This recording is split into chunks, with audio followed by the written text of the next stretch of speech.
jeunes ont adopté aujourd'hui. Vous êtes dans les universités. Ouais. Tout le monde veut pousser les cheveux à la Constant Mutamba. Ça, je veux dire que c'est plutôt de Lumumba que j'hérite ce style, parce que c'est depuis mon jeune âge que j'avais eu la vision, évidemment, sur ma réincarnation, sur la réincarnation de Patrice en moi. Et du coup, dès les bas âges, j'avais adopté ce look qui m'avait beaucoup coûté au collège parce qu'on devait m'échasser des à cause de ça? Absolument, des salles des classes. J'ai raté des examens parce qu'on m'obligeait de me raser le cheveu. Mais tellement je croyais en cet idéal de la révolution, de la réincarnation de Patrice, j'y tenais et du coup, jusqu'à la fin de mes études humanitaires, je ne me suis pas fait raser. Vous allez regarder cet écran et vous allez voir ce que la rédaction Télé 50 a fait comme travail. Et aussitôt, ça va commencer. Allez, voici Constant Mutamba et les restes sur Télé 50.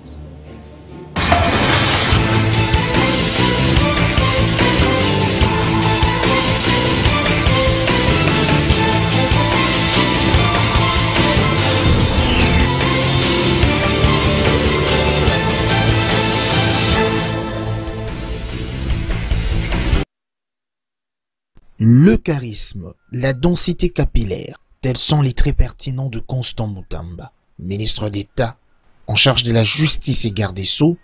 Mais qui est donc ce jeune ministre et qu'inspire son parcours? Quand on regarde ceci à moins de 40 ans, ça révèle des miracles. Comment vous vivez ça vous-même à titre personnel? Ben, il faut dire c'est plus des responsabilités. C'est à la fois mélangé de craintes. Des craintes? Ouais. Craintes de quoi? Vous savez, une pareille élévation fulgurante à cet âge nous oblige une discipline de fer pour éviter de décevoir ces milliers de Congolaises et Congolais qui croient dans l'idéal que nous portons. Du coup, vous ne faites pas ce que tout le monde devrait faire. Du coup, vous ne dites pas ce que tout le monde devrait dire. Du coup, vous ne laissez pas transparaître vos émotions en public comme en privé. Et je veux dire, ça vous prend une étape de votre vie. Et c'est la chose la plus difficile, je veux dire, depuis mon élévation à ces hautes fonctions d'État, je suis moins à l'aise qu'avant. Est-ce que dans votre entourage, dans votre famille, chez vos amis, ils vous perçoivent comment? Je veux dire, il y a quand même eu un grand écart que je ne saurais justifier. Il faut dire, j'ai étudié avec des amis qui étaient très brillants, parfois que moi. Mais malheureusement, l'université du destin ne les a pas placés sur la même cime que moi. Et je ne le mérite pas, comme je l'ai dit, je le subis. Mais qu'est-ce qui fait courir Constant Mutamba? On a l'impression que de Kisangani à Kinshasa, vous êtes un homme pressé. Tellement pressé que il faut finir les études vite. Quand on fait les études, il faut être président des étudiants. Quand on termine et on veut faire la politique, eh bien, il faut compter parmi ceux qui décident. Lorsque on est approché, il faut être là où effectivement tout le monde regarde. Bureau politique de la majorité FCC, du pro et du pro pas, militant mais devant. Ensuite, il est signalé par Félix Tshisekedi, ministre d'État. Et maintenant, au gouvernement, vous voulez encore vous faire remarquer. C'est ça un homme pressé. Vous le faites intentionnellement ou au Simbi, voilà. Comme on a ça. Au Simbi Biloko. Vous savez, Jean-Marie, je dois avouer que je crois beaucoup à la métaphysique.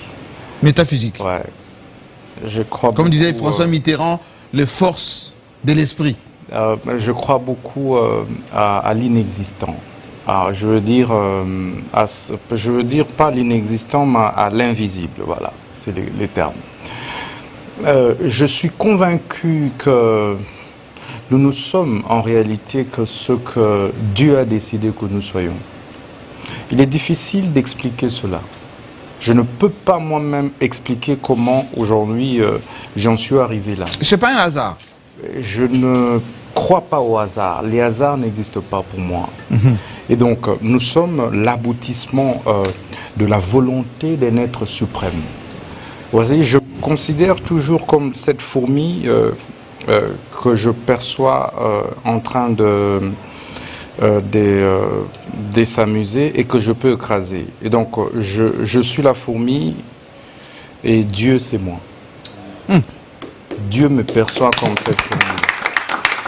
Alors, et du coup, Monsieur Jean-Marie, je crois beaucoup au principe de la nature. Je ne fais pas du mal aux gens. Je ne fais jamais de guerre aux gens. Non, pas du tout. Même ministre de la Justice? Pas du tout. J'ai horreur de la malice, de la malignité. Je suis vrai. Je préfère gagner petit, mais dignement. Je préfère dire la vérité que de mentir. Et du coup, j'ai peur de faire du mal à autrui. Alors, la justice dont on parle... Parce que je n'en sais pas les conséquences. Oui. La justice dont on parle, le président, le premier a dit qu'elle était malade. Vous avez voulu apporter des réformes, notamment à ces états généraux. Voici ce que nous avons constaté. Et nous allons revenir parce que les journalistes vont commencer maintenant à vous poser des questions. Moi, j'en ai reçu une centaine ici. On est en direct, hein, pour ceux qui nous suivent à travers le monde. Vous pouvez toujours continuer à envoyer ces questions au niveau de la région. On va les réceptionner. Voici l'état généraux des Constant Moutamba, mais surtout l'état des lieux de la justice congolaise.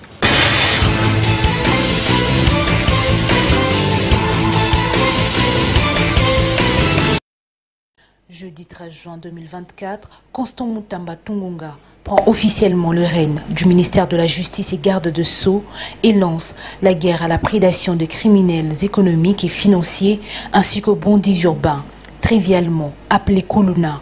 Impunité zéro.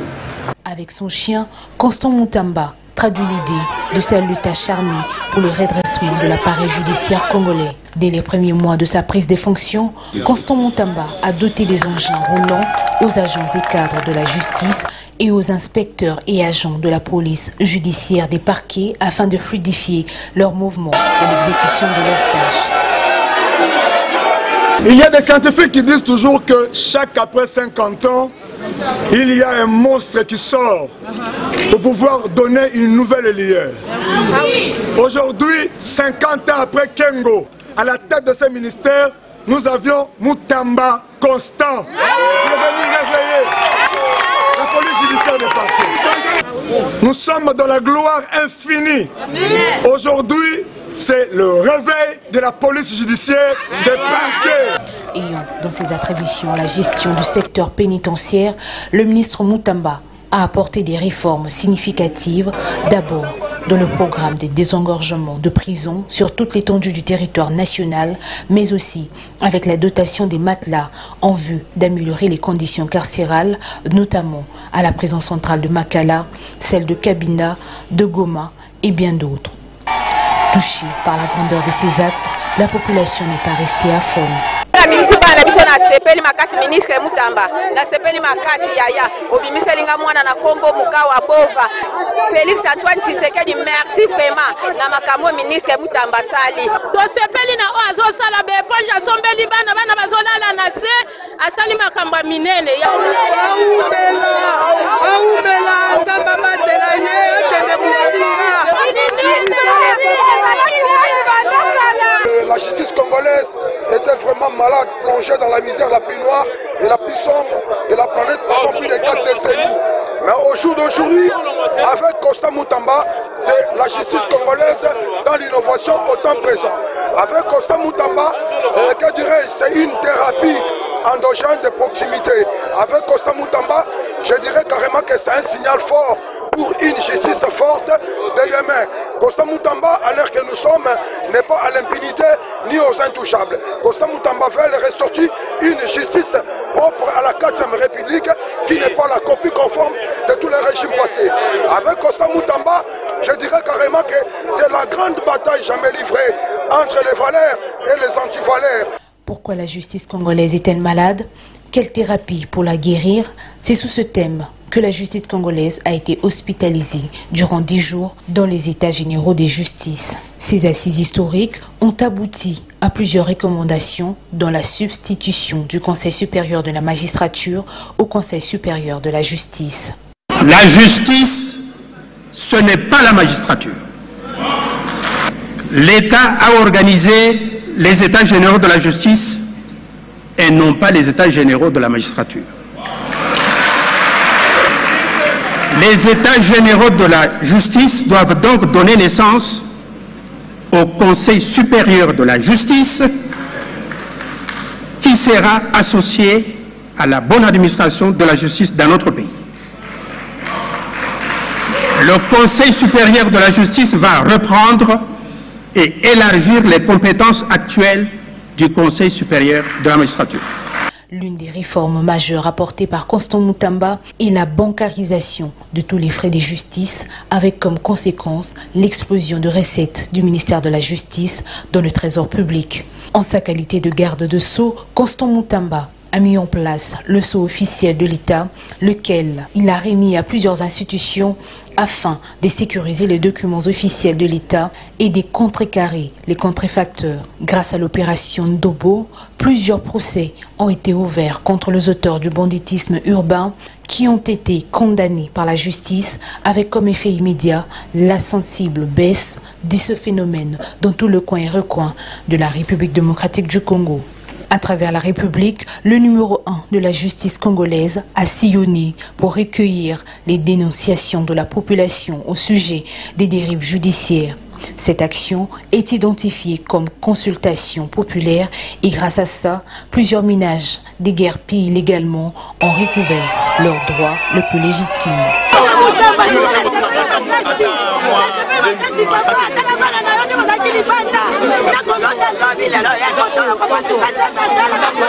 N'appréciez ministre à celle pour le peuple, pour le petit peuple. C'est la première fois. Les chefs de l'État avaient dit notre justice est malade. Si quoi Moutamba n'a pas excellence, il y a des grands médecins qui ont redressé la justice.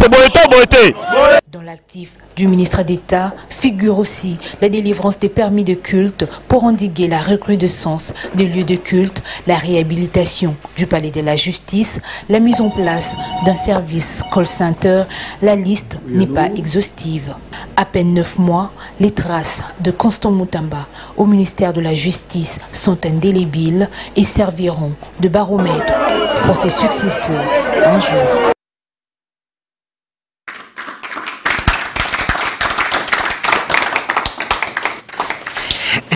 En 9 mois, Élisée Odio, grande journaliste, et je vous offre Constant Moutamba. Le monde vous suit. À vous. Monsieur le ministre, bonjour. Bonjour. La justice, au niveau de la justice, l'actualité c'est tout le jour, c'est chaque jour. Aujourd'hui, Kinshasa et une partie du Congo central se sont réveillés les pieds dans l'eau. On parle des morts, une vingtaine de morts, bilan provisoire. 30. Voilà, une trentaine déjà, ça ne fait que s'alourdir. Quelle est la part de la responsabilité de la justice dans cette catastrophe? Est-ce que la justice a une part? Vous savez, merci beaucoup Élisée pour cette pertinente question. D'abord, je présente toutes mes condoléances chaleureuses, sincères à toutes les familles déplorées par ces drames, cette catastrophe naturelle. Vous savez, c'est à cause, entre autres, du non-respect des lois de la République, notamment sur l'urbanisme, sur le foncier que nous en arrivons là. Je vous donne les cas du débordement des eaux de la rivière Ndjili. C'est parce que l'on a construit sur le lit de la rivière. Et lorsque l'État veut intervenir, on crie au scandale. Parce que cet État est faible et fort avec les faibles. Absolument pas. Et faible avec l'effort. Vous parlez de Ndjili, il y a la baie de Ngaliema aussi. Ce n'est que ça. Il y a la baie de Je dis, Ngaliema aussi. ça n'est qu'un exemple pour dire que... Pourquoi on ne parle pas de la baie de Ngaliema? Baie de Ngaliema et la rivière de la Gombe, ce n'est pas au ministre de la Justice de démolir. Je suis en train de vous expliquer la procédure. Que c'est le fait du non-respect des lois de la République que nous avons effectivement tous ces débordements des eaux. Nous venons de nous entretenir avec les collègues, membres du gouvernement, Mineta Affaires Foncières, Acacia, ministre de l'Urbanisme et Habitat. Après cette émission, nous nous retrouvons sur les sites où il y a eu tous ces drames et nous prendrons des mesures urgentes, drastiques, pour pouvoir parer à toute éventualité des résurgences de ce type Pourquoi de calamité. ça n'a pas été pris avant? Monsieur le ministre, il y a mort d'hommes. Pourquoi chez nous, il n'y a que lorsqu'il y a des morts, vous mettez des commissions en place?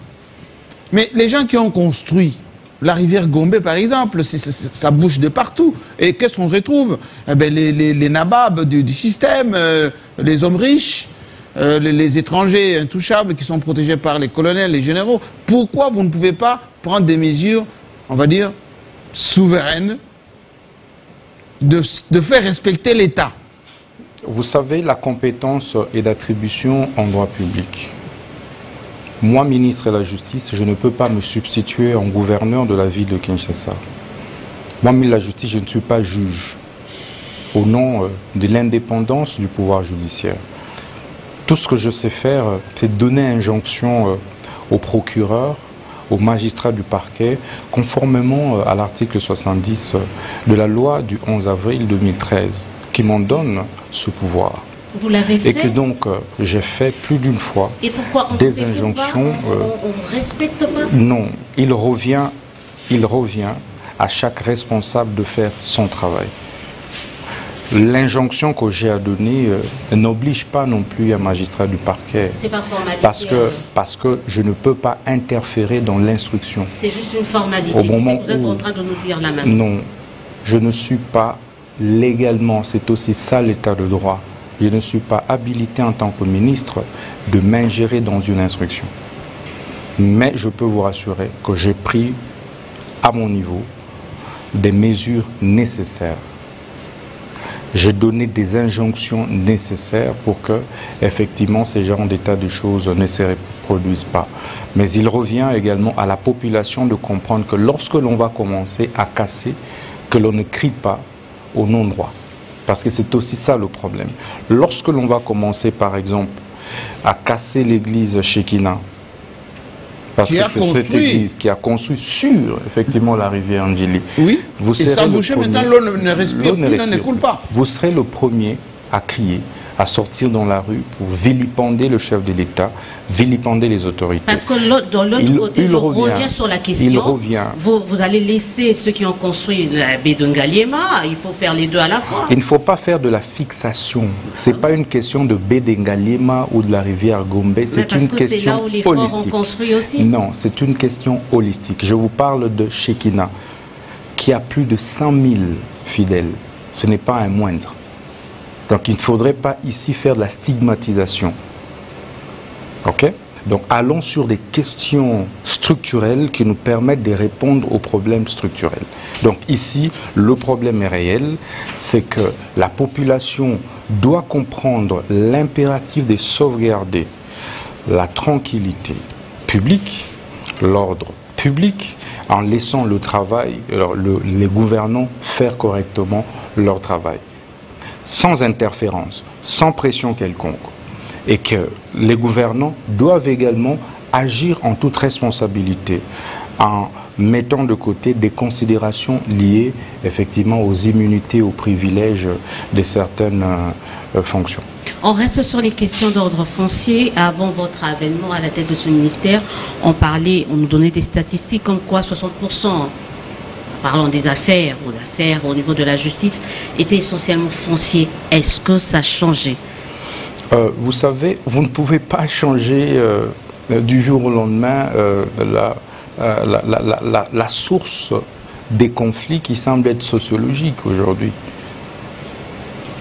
Les problèmes fonciers sont aujourd'hui causés aussi bien par les chefs coutumiers, d'une part, par les conservateurs des titres immobiliers, par certains magistrats, certains juges, certains avocats, certains greffiers s'en mêlent.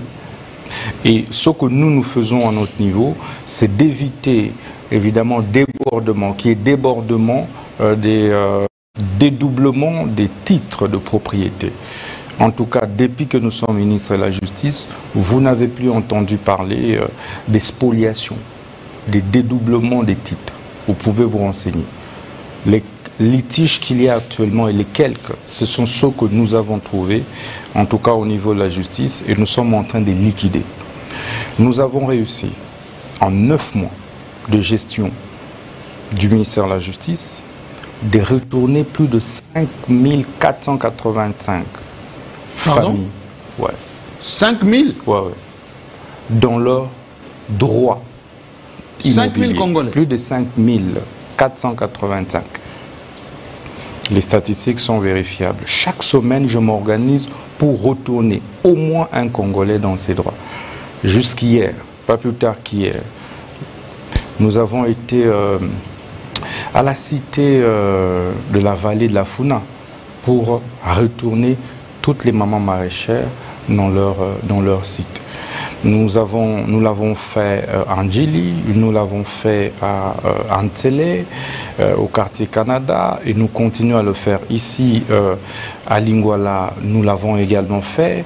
Nous continuons, bref, à retourner à Lubumbashi, à Kisangani et partout ailleurs, à Matadi, à Aboma, à Mbujima et à Kolwezi, partout où nous avons été, nous nous sommes évertués. Vous touchez quelque chose au passage? Absolument pas. Et c'est toute la différence. Un ministre est un serviteur. Un ministre ne devrait pas se livrer aux compromissions quelconques. Donc on peut dire qu'aujourd'hui sur le plan foncier, il y a une nette amélioration et de moins en moins de litiges fonciers au niveau de... En effet. En tout cas qui naissent pendant que nous sommes là.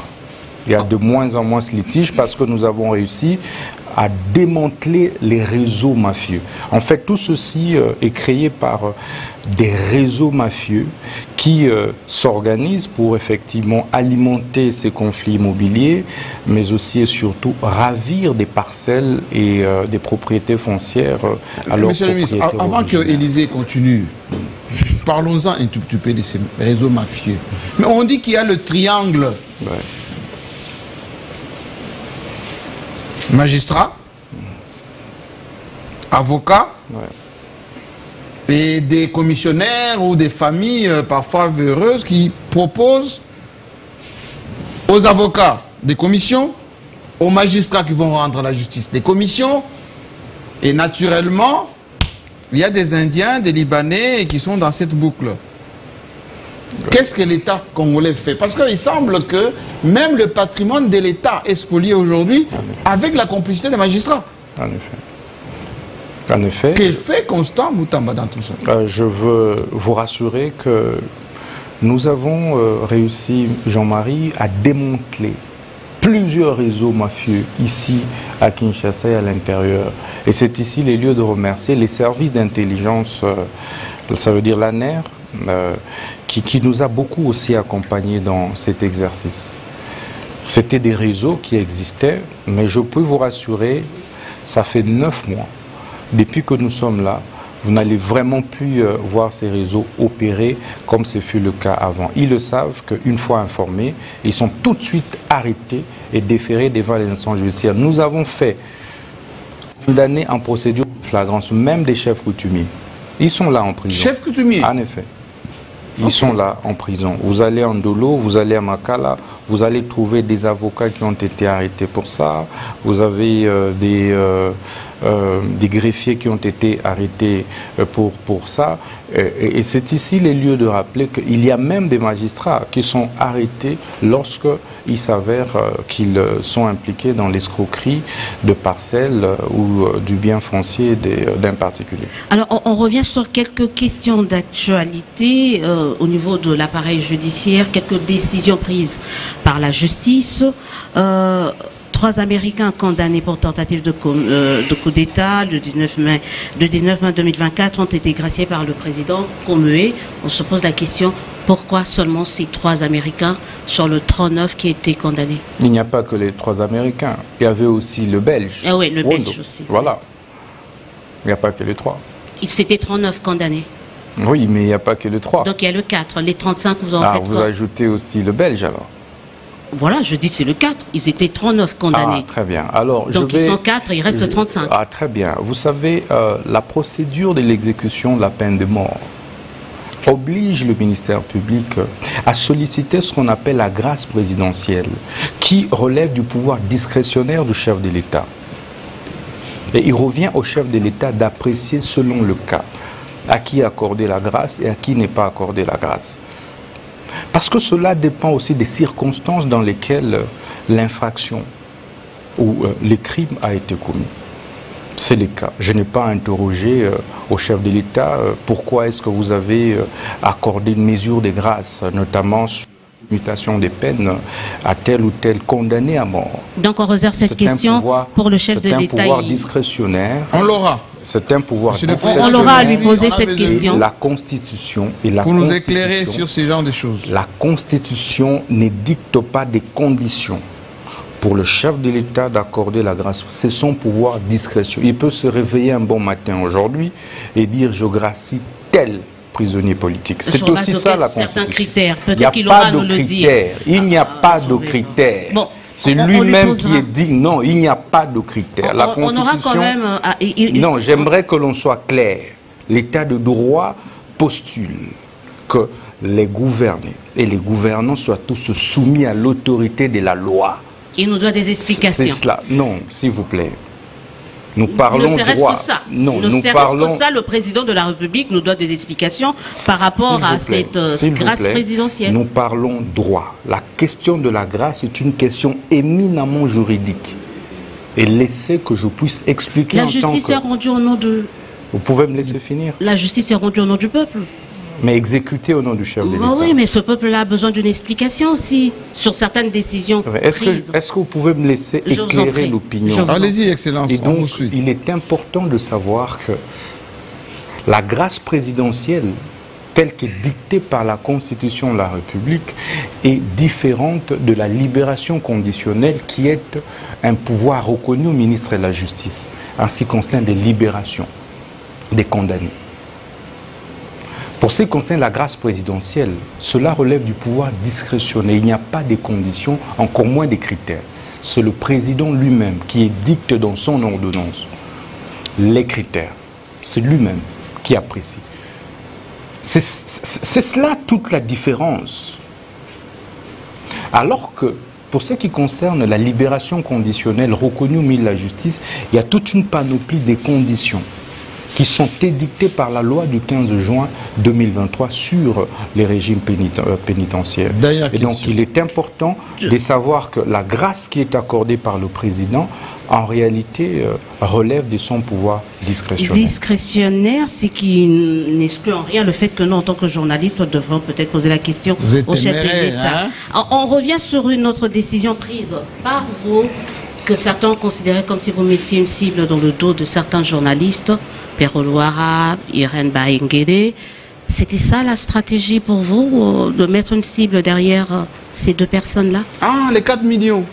Ah, d'abord, je suis surpris d'apprendre que Pero Luara est toujours journaliste. Je pensais qu'il avait été exclu de la profession de journaliste ici. Que ce soit UNPC, je pense, qui a été et qui est toujours géré de main de maître par le DG Jean-Marie Kassamba ici à Kinshasa, et puis par mon papa Kamanda Muzebe. Il est toujours journaliste. Les questions, c'est moi qui les pose. Ah, mais je suis surpris que donc vous puissiez le qualifier, vous, une grande journaliste. On commence à dire Perrault Louara, vous êtes une grande journaliste. Vous êtes une grande journaliste d'investigation. Vous mettez une cible, que ce soit un journaliste ou pas. Non, je dis vous êtes une grande journaliste. Vous êtes donné comme mission. Vous vous êtes donné comme mission de mettre une cible dans le dos d'un journaliste ou pas, mais d'une personne lambda. De qui? La question, c'est moi qui le pose. Je dis, quel est son statut? Vous avez ces prérogatives-là de mettre des cibles. Quel est le statut? Il est toujours journaliste. Peu importe. Ah, okay. C'est une personne avant d'être journaliste. Ah, ok, très bien. Là, je comprends. Alors, si vous dites qu'il n'est plus journaliste au regard de nos lois, là, je suis d'accord. Un ministre de la Justice, c'est le gardien des lois de la République. Et donc, j'aimerais que nous ayons la même appréhension des concepts, des mots et des termes, suivant notre législation. Je sais que Perrault avait été radié de la profession de journaliste. On n'attaque pas la personne de Perrault. La justice s'attaque aux terroristes de l'AFC M23 qui en fait sont des supplétifs de l'armée rwandaise qui sèment mort et désolation dans la partie du pays. Je vous informe qu'à Goma, dans la prison de Munzenze, le groupe des Perrault-Louara il n'est pas sur le terrain, a calciné plus de 1500 prisonniers. Que je sache, il n'y a pas eu un procès contre Louara. Des femmes ont été... Est-ce qu'il y a eu un procès contre Louara? Vous m'avez posé la question. D'accord. Poursuivez. Vous parlez de... Je vous en prie. Merci. Il y a plus de 1500 prisonniers qui ont été calcinés. Il y a un grand artiste local qui a été abattu froidement par les complices de M. Perrault-Louara. Je vous informe que M. Perrault a tenté de recruter plus d'une fois des vrais journalistes maintenant. Je vous cite le cas de M. John Lungila, qui est un témoin. Je vous informe qu'en droit, la preuve testimoniale vaut, surtout qu'en droit pénal, il n'y a pas hiérarchie des preuves. Le témoin est là, et il a témoigné. Il y a un procès contre Louara, ici, dans ce pays? Je vous informe qu'il ne faut pas distinguer procès et instruction préjuridictionnelle, madame. Donc il y a une instruction préjuridictionnelle. Il y a une instruction dans ce sens. La justice peut ouvrir. Il y a une instruction. Il y a une instruction, c'est ça. Aujourd'hui, l'information qu'on peut retenir, c'est que par rapport à Perrault-Louara, il y a une instruction préjuridictionnelle. En cours, madame, je vous informe. Et c'est cette instruction préjuridictionnelle... Donc il est présumé innocent aussi. C'est cette instruction préjuridictionnelle qui nous a permis, évidemment, de détecter tous les mouvements du fond qui s'opèrent entre le mouvement terroriste, lui Perrault, et des achats qu'il opère ici à Kinshasa. Sachez que notre justice n'est plus celle d'avant. La justice du président Tshisekedi, surtout sous Constant Moutamba, n'est pas celle que vous avez connue par le passé. Nous prenons le temps de travailler. Lorsque vous nous voyez agir, ça veut dire que nous avons eu suffisamment d'éléments. Parce que je vous informe que le ministre de la Justice a ce qu'on appelle le pouvoir d'injonction positive sur le magistrat du parquet. Et donc ce n'est pas de l'acharnement, mais c'est plutôt de la traque contre tous ces criminels qui ont accepté de faire allégeance à l'ennemi pour partitionner notre République. C'est quoi alors le rôle de Perrault? Je pense qu'il n'a pas tenté de te recruter, toi, également. Ah, parce qu'il recrute des gens? Je dis, j'ai des preuves. Vous répondez aux questions. Donc, vous êtes dans des supputations, vous êtes dans des imputations dommageables, vous risquez de tomber dans tout ce que vous décriez. Hein? Madame, vous parlez au ministre de la Justice. Ah oui, aussi, c'est ça. Il est présumé innocent. Et nous parlons d'une émission sérieuse. Voilà la raison pourquoi je ne suis pas venu pour m'amuser. Perrault est présumé innocent, parce que quand vous faites ces allusions-là, je ne sais pas où est-ce que vous en venez. Madame, d'abord, c'est gênant pour vous, une patriote, de parler de quelqu'un dont les faits sont clairement établis qu'il coopère avec les Rwandais. Il n'a pas été condamné. Jamais un journaliste rwandais il n'a pas été condamné, il n'a pas été jugé. Je suis en droit de me poser cette question, de vous poser ces questions-là. Vous parlez au ministre de la Justice, qui a suffisamment d'éléments. Clôturer la question. Ça va? Les 4 millions... Qui donne même indication de nom. John Lungila est votre confrère. J'en viens à le citer. Et je le dis, je ne voudrais pas que vous également, vous soyez soupçonnés d'être de connivence avec arrêtez de m'impressionner. Arrêtez de m'intimider, ça ne marche pas avec moi, monsieur le ministre. Parce que nous les intimidations, ça ne marche pas avec moi, monsieur le ministre. Les 4 millions, la tête des Perrault mis à prix pour 4 millions, Merveille Bengele pour 4 millions, c'était une décision prise par le Conseil de ministres ou prise par Mutamba lui-même. Madame, le Conseil de ministres ne remplace pas un ministre qui fonctionne dans ses attributions conformément à l'ordonnance portant attribution des ministères. Le Conseil de ministres ne signe pas des arrêtés, des ordonnances et des décrets. C'est cela l'état de droit. Le Conseil de ministres n'a pas la vocation de donner injonction. On a compris. Merci. Et on doit enchaîner avec Yon Chitende, mais question beaucoup plus... Non, mais je voudrais quand même préciser... Oui. Parce qu'il n'y a pas que son ami Perrault Loara. Bon, il n'a pas dit que c'était son ami. Hein. Ce n'est pas son ami, c'est pas son ami. Donc, et n'a posé pourquoi, comme journaliste. Mais pourquoi n'a-t-elle pas posé la question sur Franck Diongo? Là, je viens de donner injonction aussi pour que, mais bien sûr. Franck Diongo aussi. Depuis hier. Franck Diongo aussi. En effet, il y a Monsieur Franck Diongo. Et Moukoumadi. Il y a Monsieur Joseph Moukoumadi. Mais oui. Pourquoi vous ne posez pas la question sur Célestin Goma? Parce que Maître Célestin Goma, qui a été, parce que je suis convaincu qu'il a été radieux de Palou, de mon aîné Mayobo. Okay. Célestin Goma est parti aussi chez Ngoma, Célestin Goma, parce que je l'ai fait arrêter aussi. Ah oui? Il est en prison? En effet, et son procès va commencer bientôt.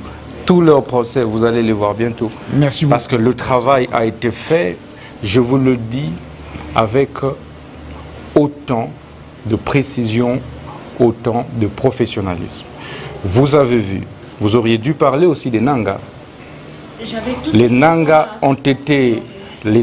également ont été condamnés à mort, leurs biens ont été confisqués. Nanga Corneille ou Nanga toute la famille? Corneille. Je parle de Corneille ainsi que de certains membres de sa famille qui étaient impliqués. Bon, le fait d'avoir... Pas tous les membres de famille, parce que le père de Corneille Nanga est en liberté aujourd'hui dans les autorités. Mais son frère s'est réfugié à Dubaï.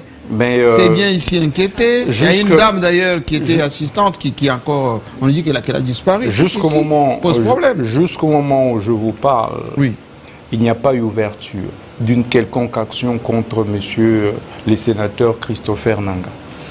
Il n'y a aucune action. Lui-même mais il s'est réfugié parce que à Dubaï. Lui-même, certainement, il se sent en danger ici. Pourquoi.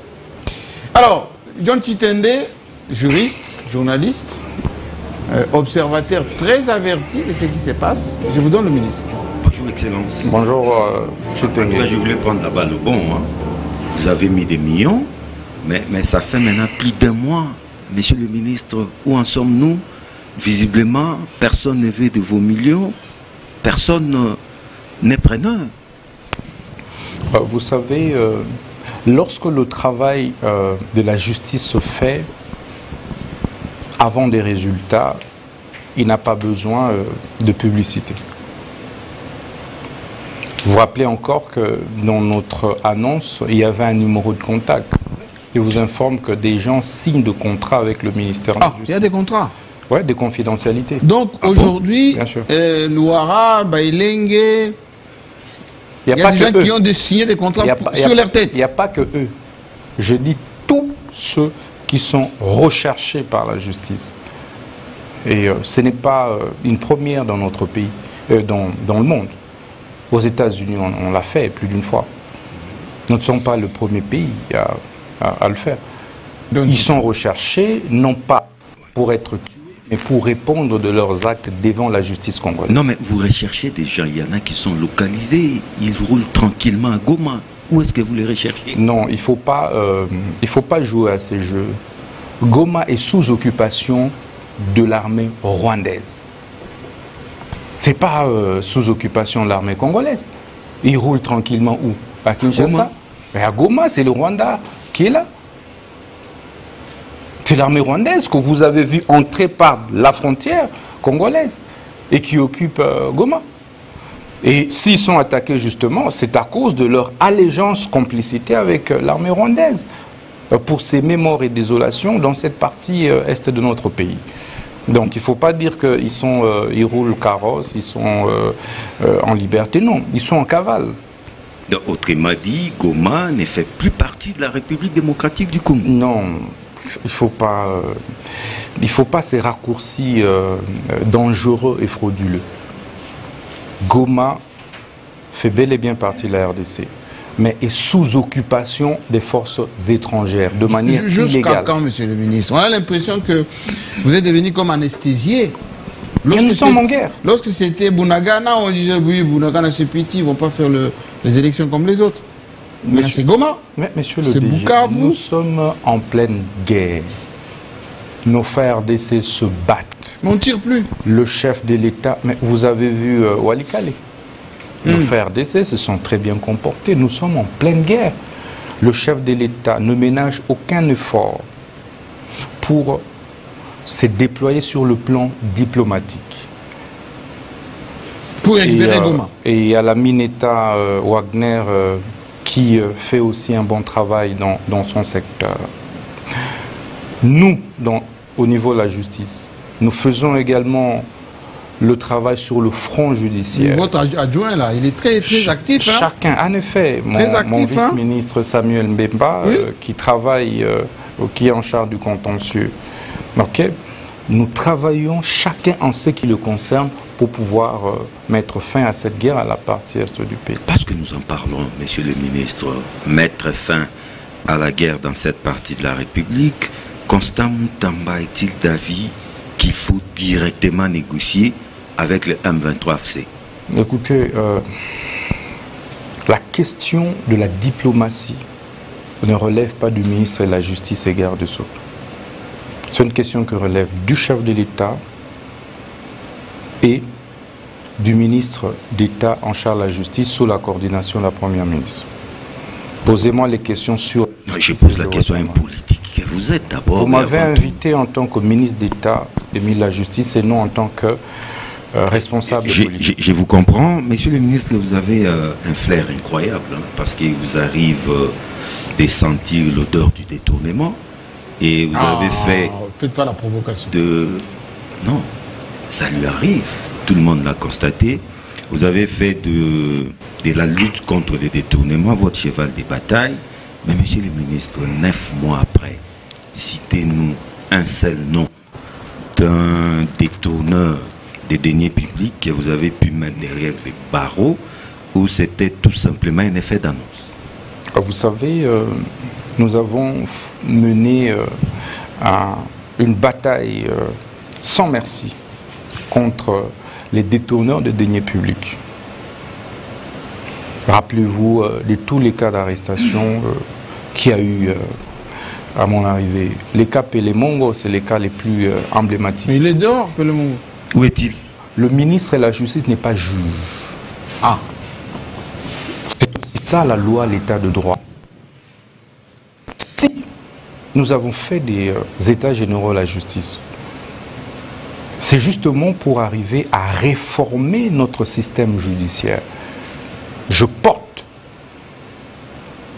cette ambition de réformer pour trouver des solutions structurelles aux problèmes notamment liés à la délinquance économique et financière. Tenez, la difficulté qu'éprouvent nos inspecteurs des finances sont dues par moments à la non-qualification des magistrats qui sont appelés à instruire sur les cas des détournements qui sont constatés par l'inspection générale des finances.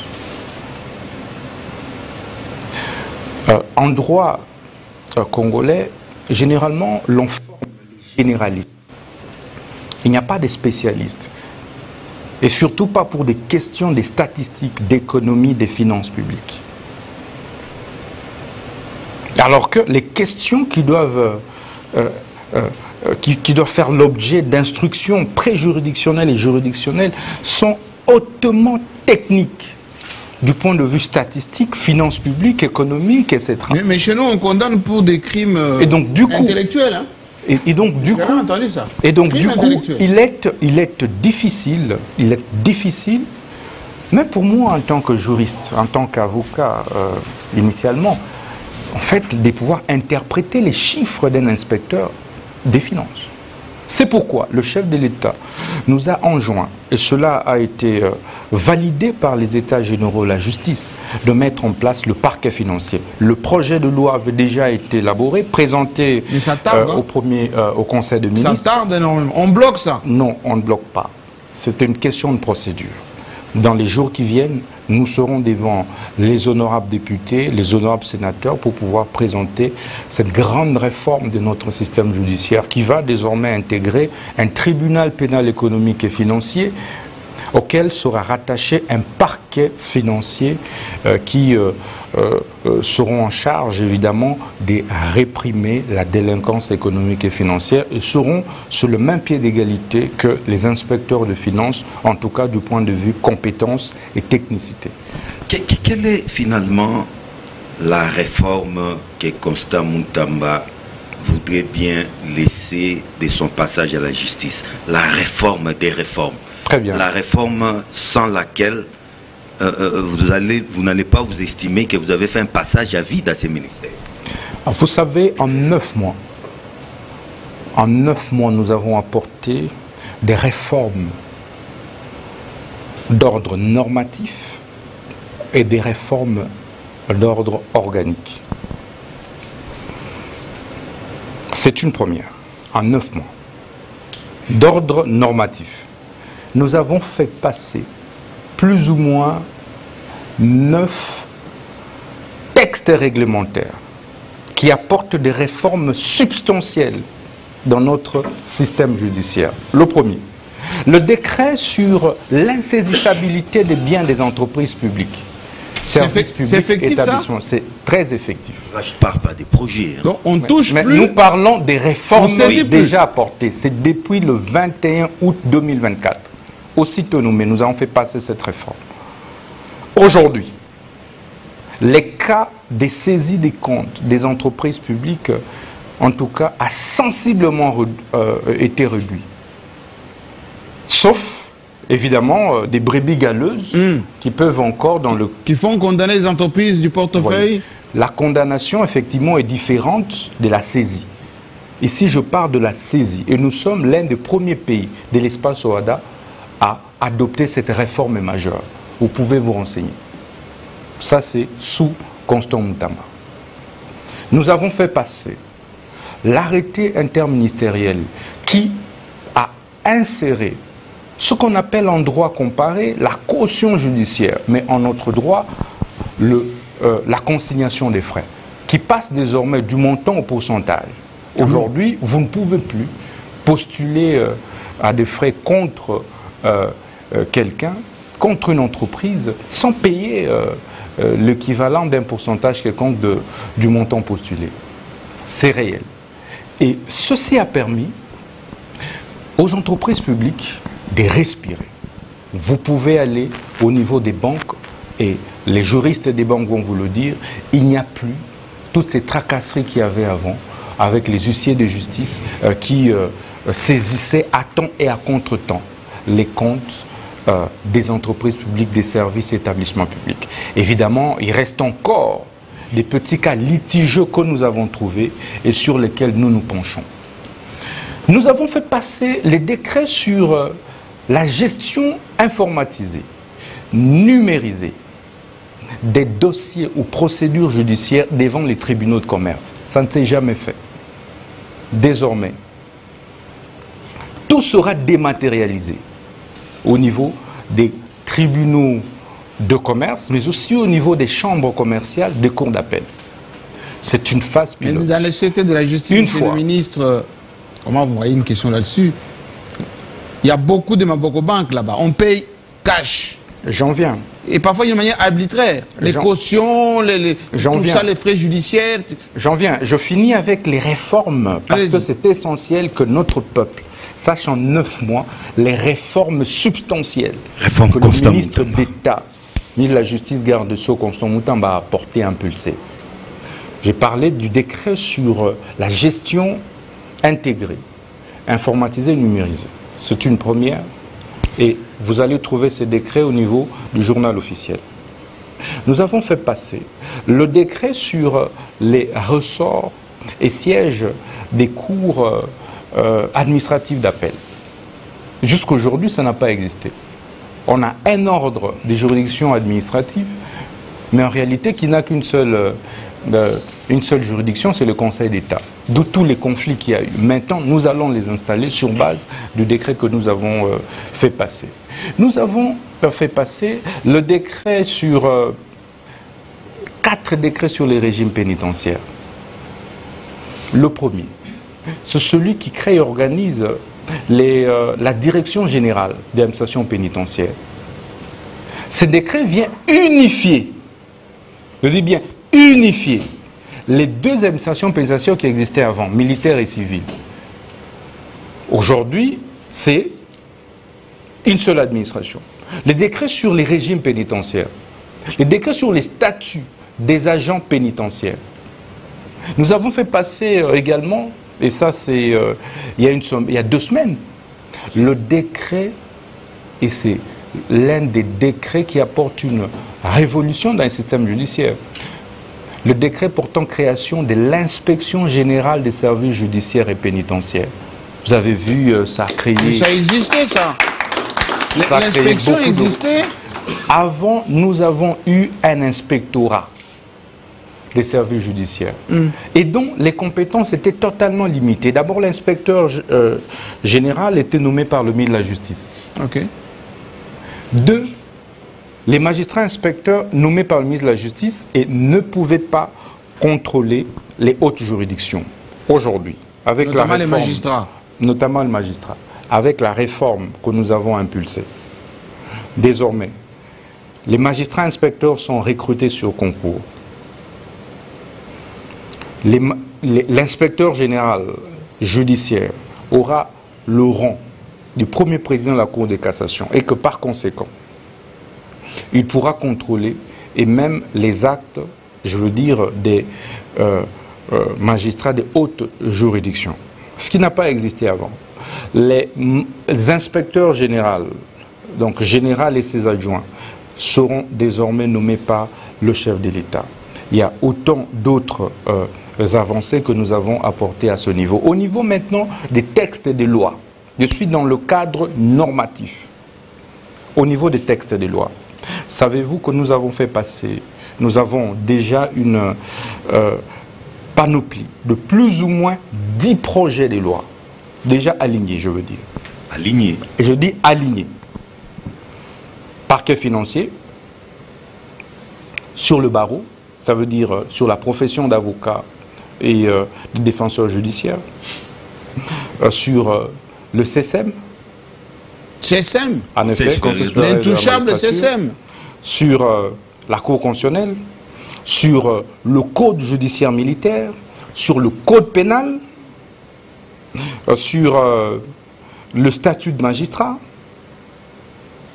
sur les modalités d'application de l'état des sièges et bien d'autres. Bref, au moment où je vous parle, la matrice des projets de textes, de lois qui attendent d'être examinés, que nous allons devoir défendre à l'Assemblée nationale et au Sénat, sont là.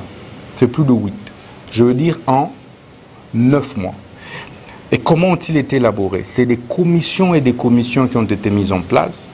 C'est des savants et des savants congolais que nous avons recrutés pour travailler, réfléchir et qui nous ont pondu tous ces textes. On a associé et les avocats, et les magistrats, et les techniciens de droit, et les professeurs d'université, et les huissiers de justice, etc. pour que nous arrivions enfin à avoir un système judiciaire assaini. Je vous le dis, et c'est ma conviction, nous ne pouvons pas sortir notre justice du gouffre sans des réformes audacieuses et sans des mises en place rigoureuses au sein de la magistrature. Et c'est une conviction que j'ai toujours défendu, parce que nous avons pris le temps de tâter les réalités du terrain de la justice. Alors pour terminer, dernière question. La justice. Non, mais vous comprenez les réformes que nous avons apportées. Citez-moi des cas que vous connaissez d'un ministre de la Justice qui, en 9 mois, a impulsé ces réformes, je veux dire, d'ordre normatif. Pas en 2 ans. Je n'ai pas encore fait une année à la tête de la justice. Malheureusement, je ne peux pas répondre à vos questions. Non, il faut que le peuple le sache. Oui. Et je voudrais, sans vous interrompre, parce qu'il est nécessaire, dans les secteurs de culte et association, j'ai supprimé ce qu'on appelle le F90. Là, les pasteurs se plaignent. Hein. J'en viens. Les pasteurs se plaignent. Toute réforme ne peut qu'apporter des remous. C'est ça la vocation. Les pasteurs, c'est ça, ce n'est pas de l'harcèlement, c'est de l'assainissement. C'est différent. Trop de taxes. Donc, nous avons supprimé le F92. S'il y a eu pléthore d'églises dans notre pays, parce que chacun pouvait fonctionner avec les F92 sans personnalité juridique. Nous avons restauré l'obligation pour toutes les églises de fonctionner avec les personnalités juridiques, partout au monde. L'on ne peut fonctionner que lorsque l'État t'en donne le droit.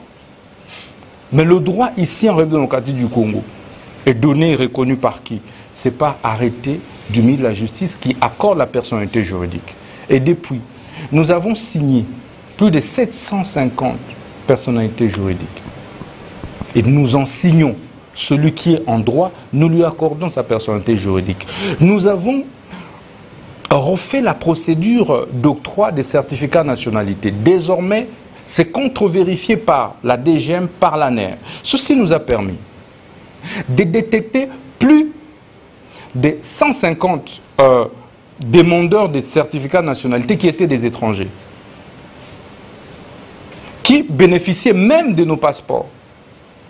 Et vous imaginez, c'est les certificats de nationalité qui donnent foi, qui est la preuve de l'octroi de la nationalité à un citoyen. Et c'est le ministre de la Justice qui signe ça. Et à l'époque, avant moi, on présentait le projet de certificat et le ministre signait. Maintenant, là, même vous, lorsque vous venez, on doit checker au niveau de l'ANER, au niveau de la DGM. Est-ce que vous n'avez jamais utilisé des passeports étrangers? Ça nous a permis d'assainir. Nous avons lancé l'opération d'identification de toutes les églises, de toutes les mosquées. Malgré ça, les églises pilulent, monsieur le ministre. Non, les églises ne pilulent pas. Nous sommes plutôt en train de résorber ce que nous avons trouvé. Merci, évidemment, au bout de compte, l'opération d'identification qui est en cours et qui est sanctionnée par le permis de culte. Donc, avant nous avons trouvé qu'il y a des imams qui venaient ici au Congo, qui construisaient des mosquées et qui eux-mêmes les géraient sans passer par le ministère de la Justice, est-ce que vous avez sans freiné passer ça par la Comico. Pour les imams? Mais en effet. On dit l'islamisation du Congo est en marche à cadence. Mais c'est en cours. Le chef de l'État... La justice avait saisi. Mais est-ce que vous avez compris ces réformes? Oui, j'ai compris. Dans le secteur de culte. Elles sont et nombreuses. Après ces réformes, je vous informe, parce que nous l'avons bancarisé, nous avons installé les guichets avancés au niveau de tous nos services du ministère de la Justice. Et je vais vous surprendre que nous sommes passés des 150 millions de francs mobilisés à plus de 4 milliards de francs mobilisés. Les statistiques sont payées dans les caisses de l'État. Vous pouvez aller vérifier. Par voie bancaire. Par voie bancaire. Ce qui dépasse de loin les chiffres mobilisés par toutes les juridictions de la ville de Kinshasa. Rien qu'une seule direction de culte et association du ministère de la Justice. Merci beaucoup.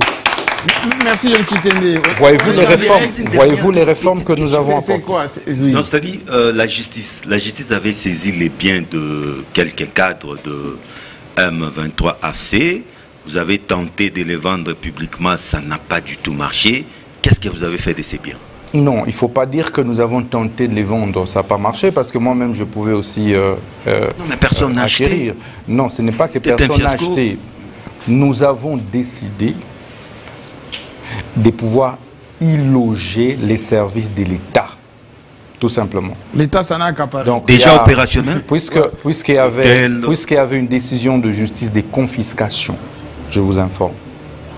Merci. Qui est différente de la saisie immobilière. Merci beaucoup. Ok. Floride Zantoto, et on va terminer tout à l'heure avec Tchibin Koufoua. Moi, j'avais une question, monsieur le ministre, par rapport aux pasteurs. Pourquoi vous laissez des églises qui n'ont pas des chapelles, qui ne déclarent pas les mabonzas, et en même temps, dont les membres, quelquefois, se plaignent d'escroquerie? Pourquoi vous les laissez fonctionner? Vous savez... trop de bruit, tapage et tout ça, mais vous les laissez quand même. DG Jean-Marie, le travail que nous faisons maintenant, c'est d'abord d'identifier tous les pasteurs, tous les ministres des cultes, évêques, apôtres, prophètes, etc., qui opèrent en République démocratique du Congo. Ça fait 2 semaines que nous avons lancé cette opération. Mais ils vont prier pour vous, hein? Nous identifions également toutes les églises, toutes les confessions religieuses qu'il y a. Le travail a commencé et cela est sanctionné par la délivrance du permis d'exercice des cultes. Au bout de compte, et nous responsabilisons les confessions religieuses.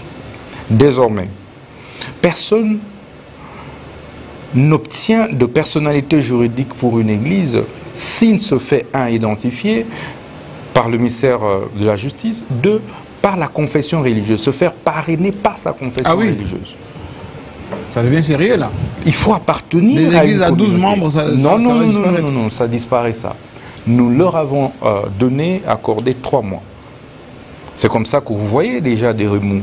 Il y a déjà maintenant un contrôle drastique du ministère de la Justice pour que, au bout de 3 mois, celui qui ne se fera pas identifier. Aujourd'hui, nous ne savons pas combien d'églises il y a. Je n'ai trouvé aucune statistique sur ma table. Ok.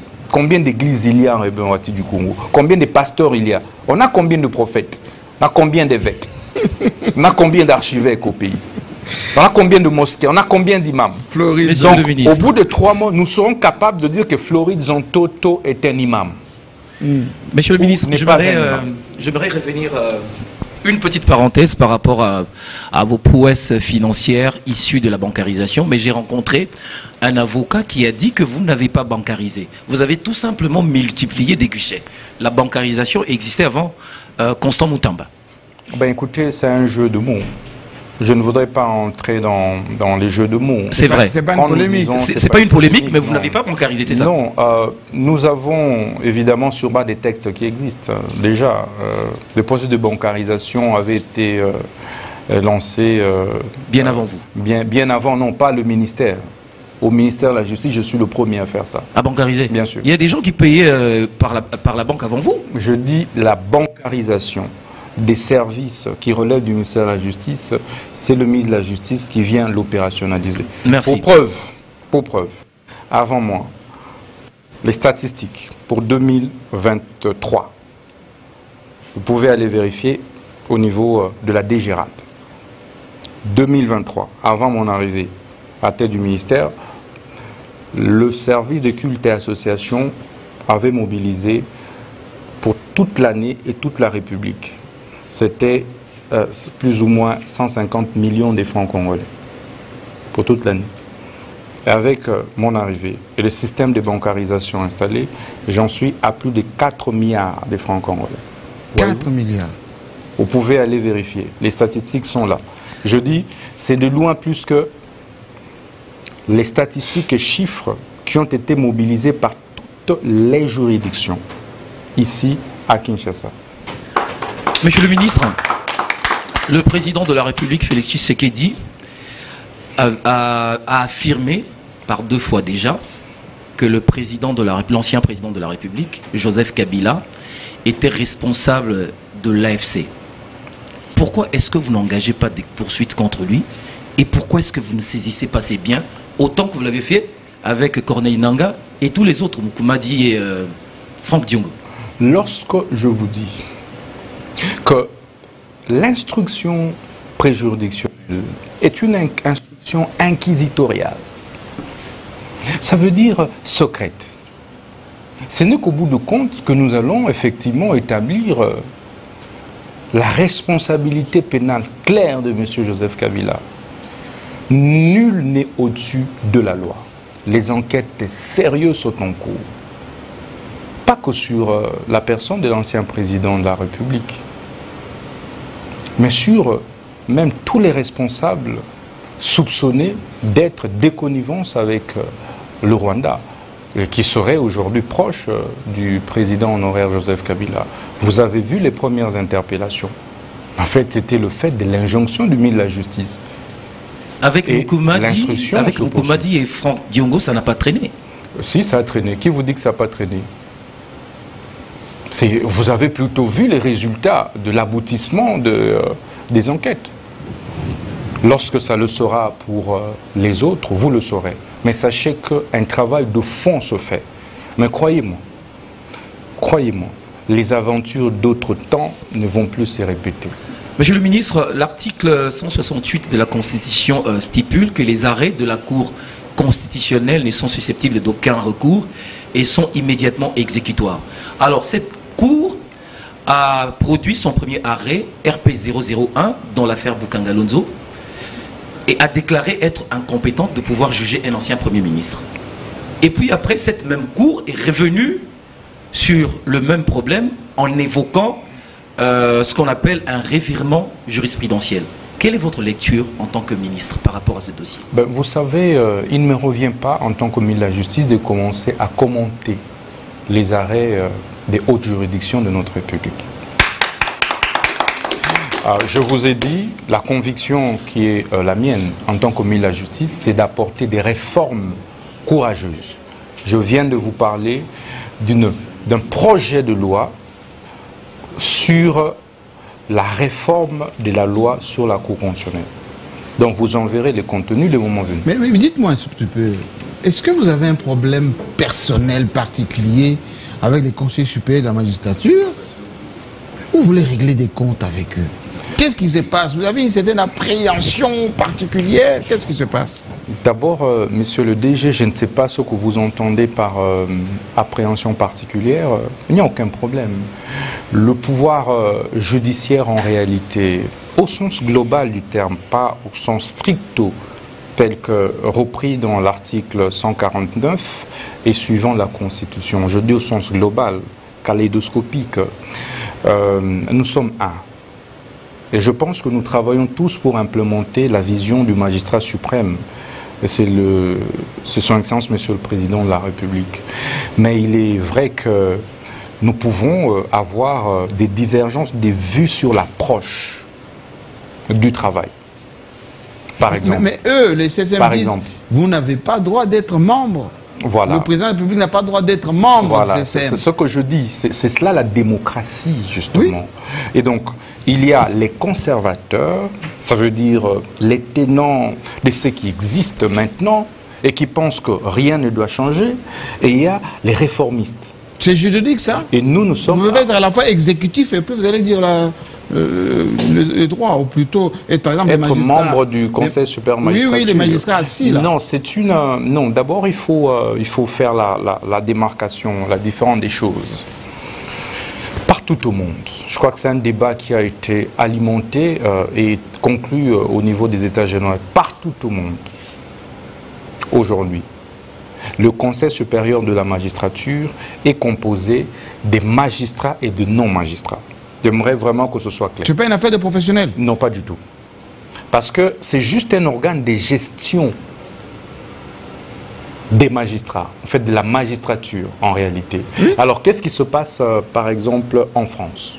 Parce que nous avons mimé pratiquement le modèle français, nous sommes tous du système germano-romanique, romano-germanique. Je voudrais que nous puissions prendre les cas de la France où vous avez le Conseil supérieur de la magistrature qui est composé majoritairement de non-magistrats. C'est la France, c'est pas nous. Les ministres de la justice et le vice-président. D'ailleurs, vous allez loin, ici au Congo-Brazzaville, ici, C'est le même système. Mais ça ne biaise pas Sénégal, la démarche? Non, pas du tout, mais ce sont des États, nous, notre système est calqué de leur modèle. Qu'est-ce que nous avons inventé, nous, comme mot, en justice ou en droit? Vous voyez, tous les grands auteurs que nous citons, ce sont les Français, ce sont les Belges. Et en Belgique, c'est les conseils supérieurs de la justice. Ce n'est pas moi, Constant Moutamba. Et là, vous avez ex-aequo, non-magistrat et magistrat. Ceci pour équilibrer et éviter le corporatisme protecteur. Ah, c'est ce que vous voulez. Les gens sont qualifiés comme ça. Ils se protègent entre eux, ils ne veulent pas que les gens mettent le doigt là-dedans. Je vous donne un exemple. Vous pouvez vous retrouver, par exemple, que vous avez étudié ensemble. Oui. Vous êtes des amis. Oui. Et par hasard des circonstances, vous vous retrouvez tous au Conseil supérieur de la magistrature, mais vous étiez des amis. Et vous vous protégez ensemble, entre voilà. vous. Donc vous allez continuer, en fait, l'amicalité, l'amitié au sein du Conseil supérieur de la magistrature. Et donc, alors, monsieur le ministre, et je disais que c'est une question d'approche, et c'est cela la démocratie. Je suis convaincu qu'au vu des abus que nous avons observés, au niveau du fonctionnement de l'appareil judiciaire dans l'ensemble, où il y a eu malheureusement des acteurs véreux qui se retrouvent partout. Il n'y a pas que dans la magistrature, dans la politique, dans l'avocature, dans l'huissiariat, dans le notariat, etc. Qu'est-ce qu'il faut faire? Il faut avoir un cadre qui mette tous ces acteurs ensemble pour pouvoir penser, évaluer et suivre la politique judiciaire de la République, qui est en fait portée, en réalité impulsée par le gouvernement. C'est ce que dit la Constitution de notre pays. Et de quel gouvernement, lequel gouvernement est placé ou mis en place par le président de la République. Et donc il est important qu'au jour d'aujourd'hui, nous puissions exécuter strictement les recommandations des États généraux de la justice, sans état d'âme. Moi, ministre, je vais passer. Oui. Les membres du Conseil supérieur actuel vont passer. Mais qu'est-ce que nous allons léguer aux générations futures comme système judiciaire? Si c'est le même système, voici les conséquences. Si nous devons réformer, voici les conséquences. Voilà la petite...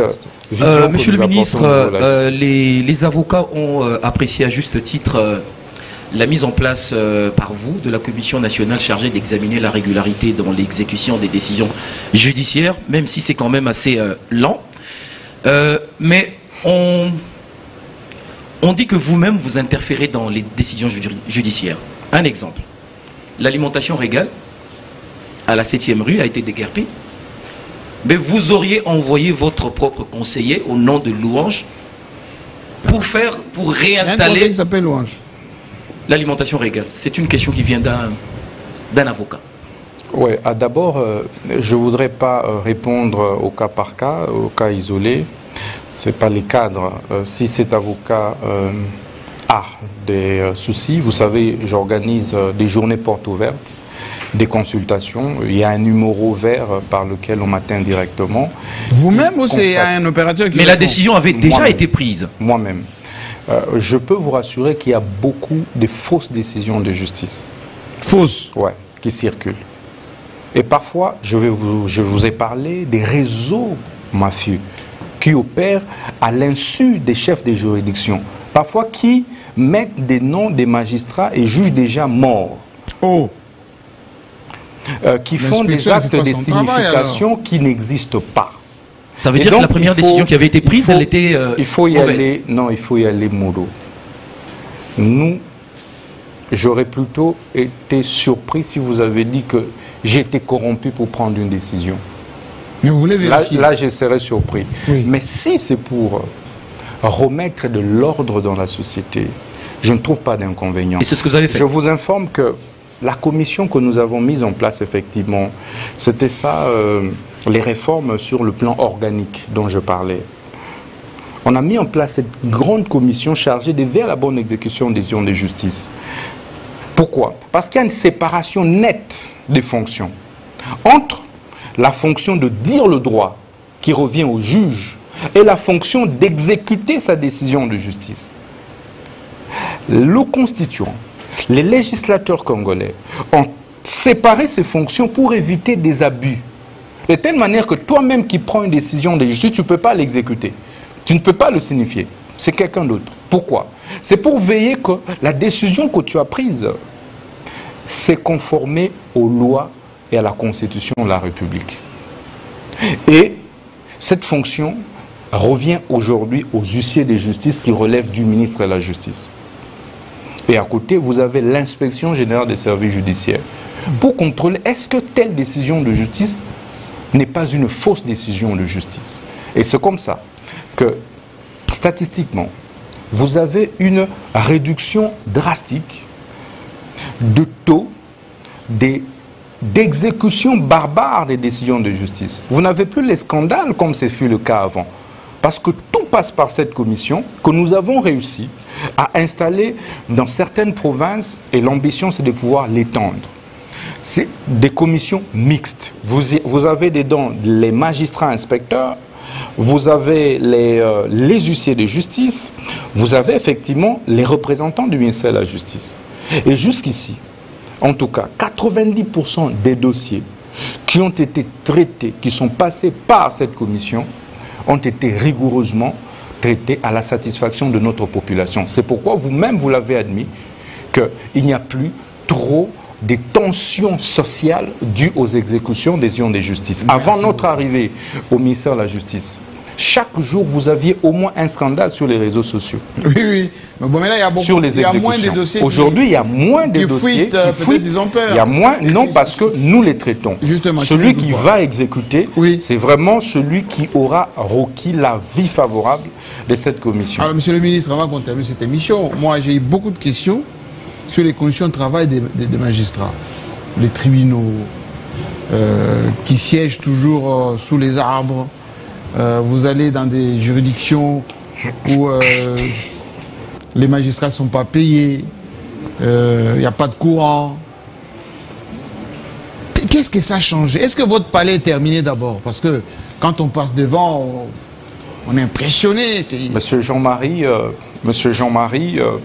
il faut l'avouer, que depuis que... On dit même que vous avez fermé les prisons. Depuis que nous sommes là, M. Jean-Marie, nous nous sommes attelés à travailler pour l'amélioration des conditions carcérales au niveau de nos prisons. Deux, pour améliorer également les conditions de travail. Des magistrats des magistrats, y compris du personnel des tribunaux et tout ça. Du personnel de la justice. Oui, le personnel de la justice. Les huissiers. Parce que je rappelle que les infrastructures judiciaires relèvent du gouvernement de la République à travers le ministre de la Justice, conformément à l'ordonnance loi sur les attributions des ministères. Le palais de justice rénové sera inauguré. On y travaille ce lundi sera inauguré. Ah, ce lundi? Ce lundi, par son essence, Monsieur le Président de la République. Ok. Tout est fini. Nous avons mobilisé des jeunes Congolais qui ont travaillé aux côtés de l'entrepreneur turc Mulvest. Et ensemble, ils ont fait un travail. Même à l'intérieur, hein, faut pas que ça soit juste le plaquage des choses. Tout a été refait. Y compris les meubles. Télé 50 sera là. Je serai là. Vous verrez la rénovation qui a été apportée. J'ai recruté plus de 100 jeunes gens qui faisaient les nettoyages des véhicules, etc. Autour du palais, qui sont désormais aujourd'hui payés. Ah, qui font ce travail. Vous voyez, qui font du nettoyage, qui ont embelli, qui ont fait un beau jardin devant le palais. Et nous avons chassé tous les marchés de fortune qui avaient. Ah oui, d'accord. Il y avait beaucoup de malais autour. Aujourd'hui, le palais de justice ne ressemble plus à celui que vous avez connu avant. Le cachot qui avait devant a été fermé. Et nous construisons un nouveau cachot, évidemment, derrière le palais. De sorte que devant le perron... plus confortable, amigo de triste mémoire. En effet. Et aujourd'hui, le palais de justice devient un lieu plutôt de visite touristique. Pour ceux qui viennent de l'étranger, vous n'avez rien envié à un palais de justice de Paris. Et il faut le dire que c'est le travail que nous avons drastiquement abattu aux côtés de son Excellence, Monsieur le Président. Mais pourquoi? Mais parce que, Monsieur Christian, nous avons refusé les rétrocommissions. Ah oui. Et ça, il faut le dire. Lorsque nous avons pris nos fonctions, nous avons donné un deadline à l'entrepreneur. Je me rappelle... vous avez convoqué dans votre bureau, là? En effet. Il y avait des frais de gestion qui devaient revenir au ministre de la Justice. Moi, j'y ai renoncé. J'y ai renoncé. 5% des travaux, c'est vérifiable. Et j'ai demandé à l'entrepreneur de mettre ça dans les travaux pour finaliser, notamment les jardins que vous voyez, notamment certains mobiliers qui ont été placés dans le bureau. Ça, c'est le ministre de la Justice. Je voudrais également parler des prisons. Allez-y à Makala aujourd'hui, Monsieur Jean-Marie. Ça a changé depuis l'incendie? Monsieur Jean-Marie, à notre avènement à la tête du ministère de la Justice, nous enregistrions chaque jour un minimum de 5 à 6 décès à Makala. Ah bon? Ouais, vous pouvez vous renseigner. 6 décès par jour? Par jour. Parce qu'il y avait près de 17 000 détenus pour une capacité d'accueil de 1500. Nous nous sommes mobilisés. Et en plus de la tentative d'évasion qu'il y avait le 1er septembre 2024, ayant occasionné, évidemment, occasionné... 3000 morts, 3000 morts. Je vous rassure, Monsieur Jean-Marie, que nous avons tout refait. Ah oui, les cellules, tout ça, nous avons construit un nouveau centre médical au sein de la prison de Makala. Aujourd'hui? Aujourd'hui. Aujourd'hui, les prisonniers à Makala vous mangent minimum 2 fois par jour. C'est-à-dire qu'il y a des prisonniers qui préfèrent plutôt rester en prison à Makala plutôt qu'être en liberté. On est suivi à Makala. On est suivi à Makala. Ils vont m'en dire quelque chose. J'ai lancé sur instruction du magistrat suprême le programme des désengorgements des prisons. Ça va continuer? Jamais un ministre de la Justice n'a autant assaini les prisons que le ministre d'État Constant Moutamba. Nous sommes partis de Makala de 17 000 à 8 555. 8 000, moins de 10 000? Moins de 10 000. Parce qu'à l'arrivée du président de la République, Makala avait plutôt 4 à 5 000 prisonniers. Il y a eu explosion d'emprisonnement.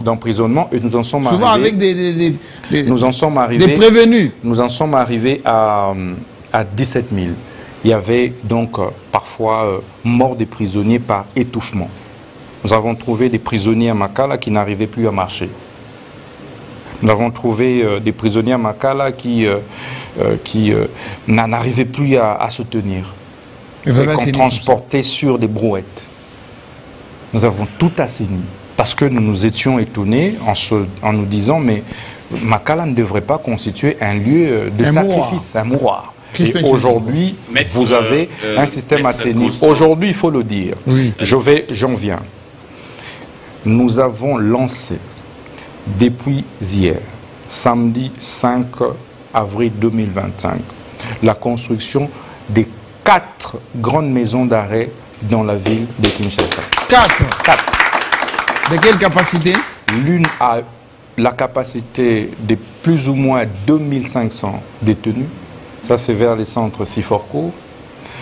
La deuxième a la capacité de 800 détenus. Troisième, capacité de 1500 au niveau des EG vers... Mais ça va finir quand ça? On sait quand on lance les travaux. En 6 mois? Ouais. Sécurisé au moins? Sécurisé. Okay. En 6 mois. Nous venons de lancer. Nous avons fini. Et pour y arriver, ce que je fais, M. Jean-Marie... Vous avez des financements?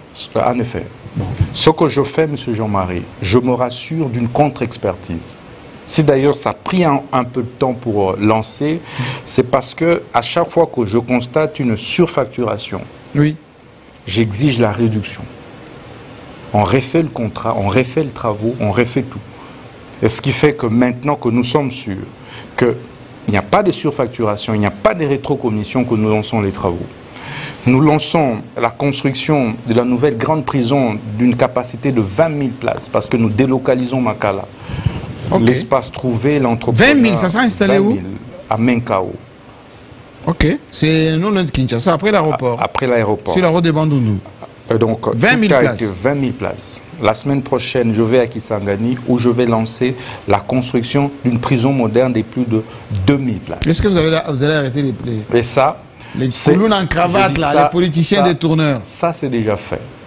Nous venons évidemment d'identifier déjà le projet et les financements pour la construction des palais de justice au niveau de l'intérieur.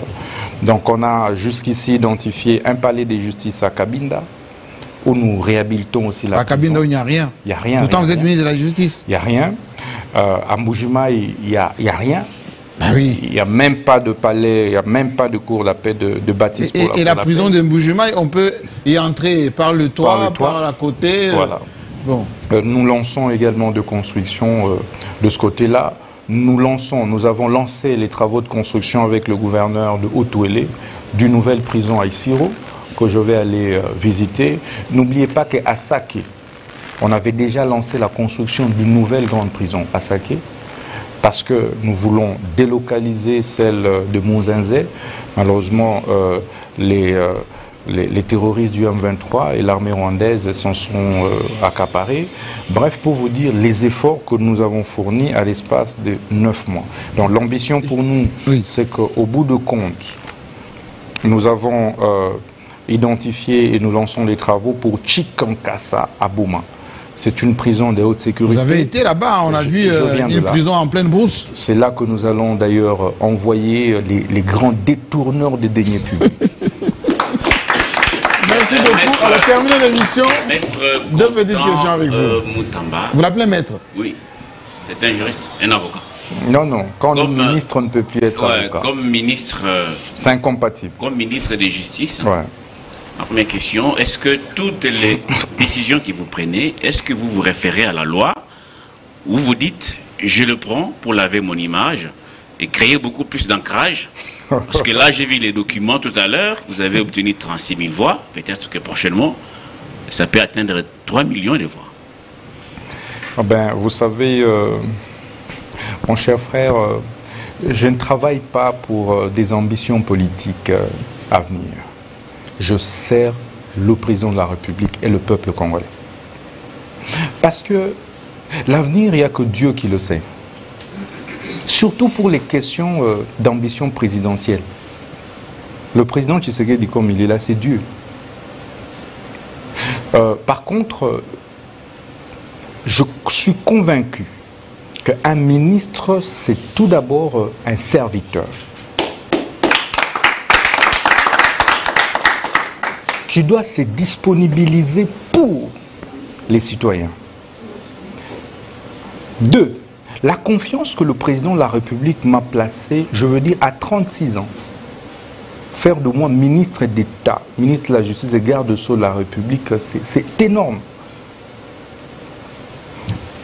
La meilleure façon pour moi de lui dire merci, c'est d'être loyal dans le travail. Loyal, oui, mais... Et donc, du coup, sur le plan de la légalité des actes, je vous dis que je suis le gardien par excellence. Je vais prendre un cas de la préservation.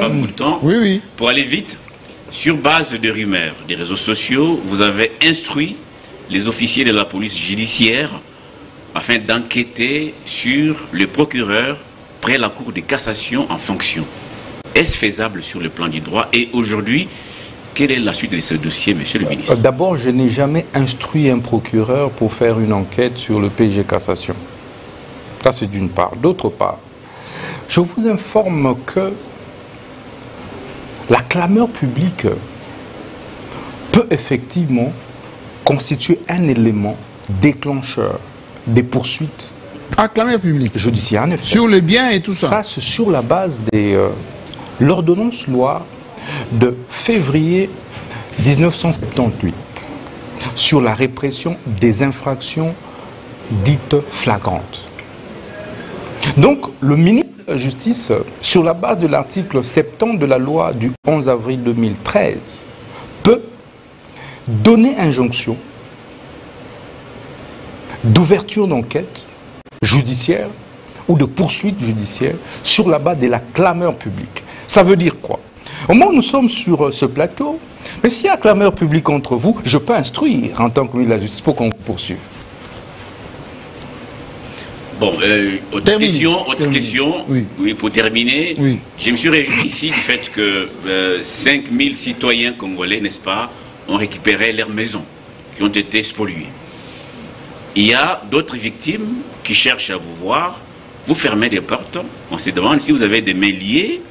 L'une des victimes, c'est d'ailleurs un élu qui fait des tours des plateaux, et elle est venue chez nous ici, elle est venue vous voir. Les cas du gouverneur Kassanji. Voilà. Pourquoi vous ne voulez pas recevoir l'ancien gouverneur, actuel sénateur, Alphonse Kassanji dans vos bureaux? Alors vous savez, il ne faut pas personnaliser le débat.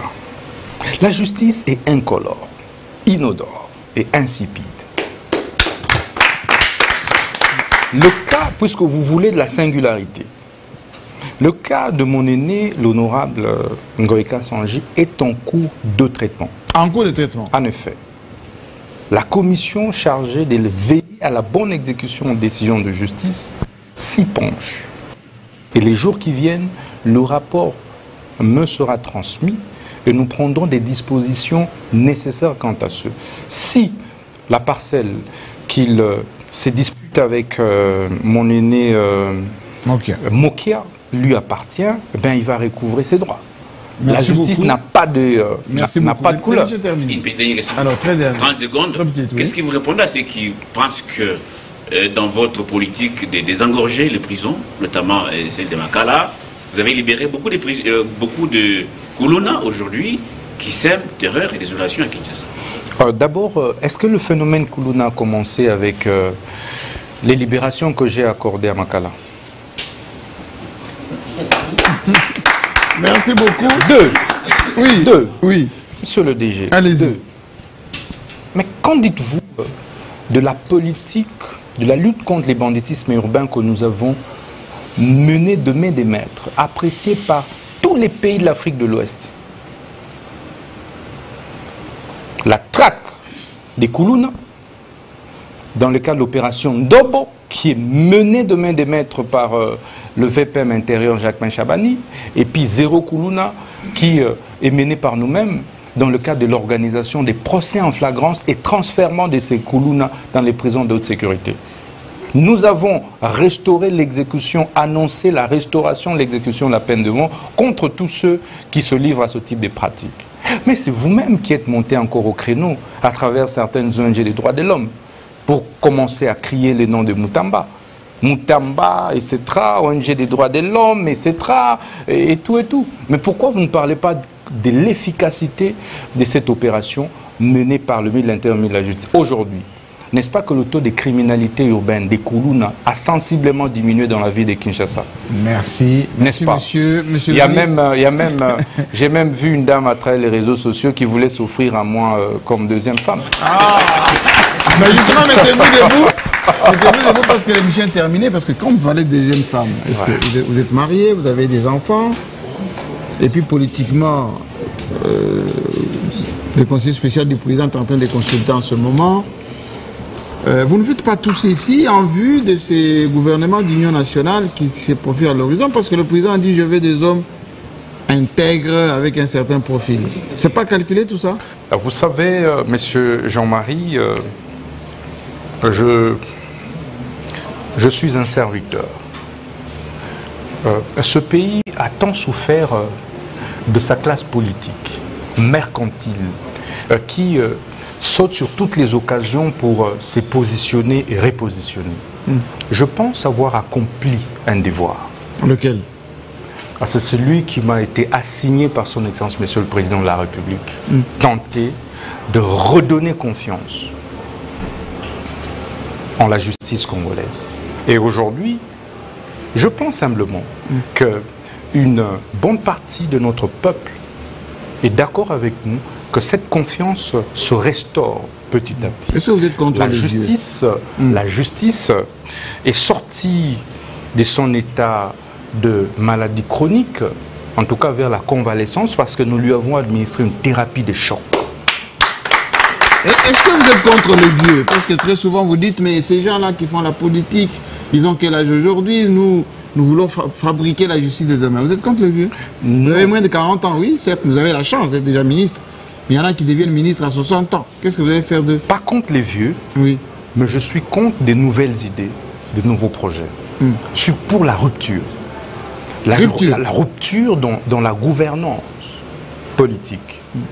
Parce que je pense que, vous savez, ce qui a retardé l'élan, l'essor du pays, c'est par moments le mimétisme des mêmes projets, des mêmes concepts, des mêmes appréhensions de gouverner la chose publique. Tenez, lorsque j'innove en apportant le style de communiquer au niveau du ministère de la Justice, c'est tout le monde qui crie au scandale au début.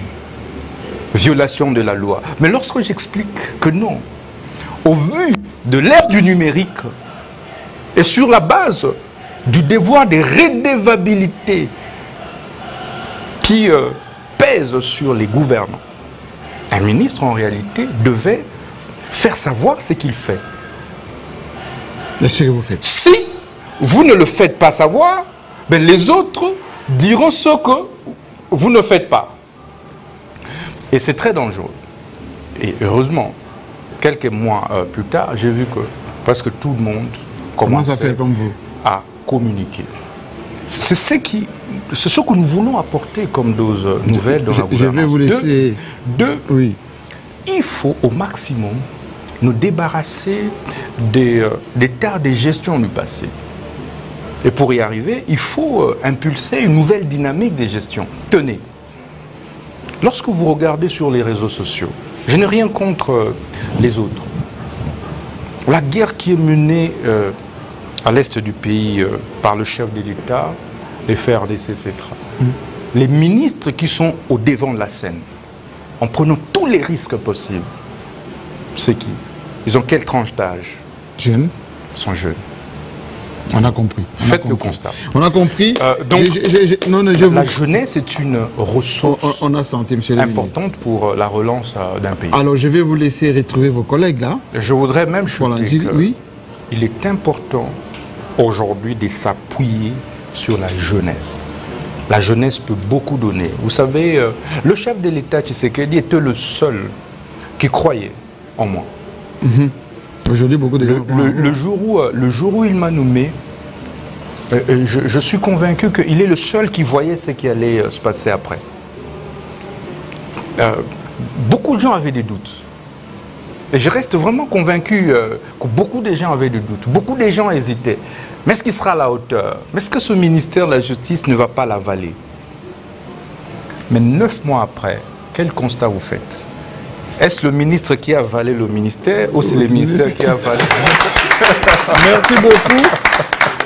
Je vais vous laisser saluer vos collaborateurs qui vous ont accompagné. Moi, je vais vous suivre de très près. Merci. Parce que dans les jours à venir, et moi, on verra effectivement ce que ça va donner. Parce que Constant Moutamba, comme j'ai dit, homme pressé.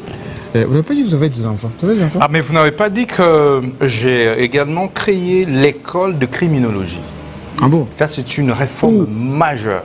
Ici au Congo? Dans le système judiciaire, en effet. Désormais, les inspecteurs judiciaires, plus de 36 ans après, ont été recrutés et seront formés dans cette école pendant 1 année, avant d'être diplômés et déployés au niveau de l'administration judiciaire. Nous avons également, il faut l'avouer, mis des infrastructures de travail, remis aux OPJ, aux IPJ, aux APJ et même au directeur de l'administration de la justice. Nous avons remis des moyens de locomotion directs. Des véhicules? Des véhicules. Ce qui n'a pas existé. Ils ne prennent pas les motos, non, parfois à pied, pas du tout. mal lotis. J'ai trouvé des responsables des services qui ont passé plus de 40-45 ans au ministère de la Justice et qui disent n'avoir jamais dans leur vie acheté un seul catch. Et vous pouvez aller, les témoignages sont là. Aujourd'hui, ces directeurs sont véhiculés. Nous avons mis en place un système de déjeuner tous les jours, un cafétéria qui permet à chaque agent, avant de commencer le travail, de pouvoir prendre un petit déjeuner. Et bref, nous avons apporté beaucoup de réformes au niveau du secteur de la justice qui font que 9 mois après,